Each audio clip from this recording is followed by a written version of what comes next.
The Rich Girl.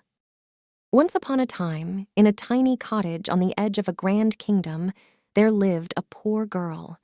She had a heart as big as the sky and a dream as vast as the sea. Every day, she ventured into the enchanting forest to gather wood, which she would later sell at the bustling marketplace. The meager earnings were barely enough to sustain her, but her spirit remained unbroken. Now, this young girl harbored a secret love, a love she dared not speak of to anyone. It was a deep affection for the kind and noble prince of the kingdom. Each night, she gazed at the stars and whispered her wishes to them, hoping that someday her love would be known. One bright morning, as she was chopping wood, a heart-wrenching cry for help pierced through the quiet forest.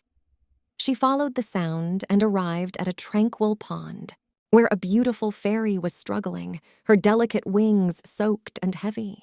Without hesitation, the girl reached for a long stick and extended it to the drowning fairy, saving her life.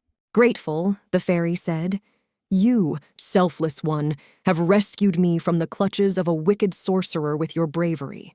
Ask for a wish, and it shall be granted."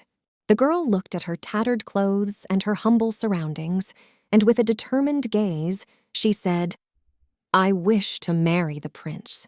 The fairy, her eyes filled with compassion, nodded and said, "I will grant your wish, my dear.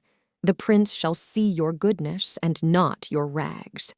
The very next day, as the girl collected wood in the forest, the prince appeared before her, his eyes filled with admiration and love. He took her hand and asked, "Will you marry me?" Tears of joy filled her eyes as she agreed, and they embraced, knowing that they were meant for each other.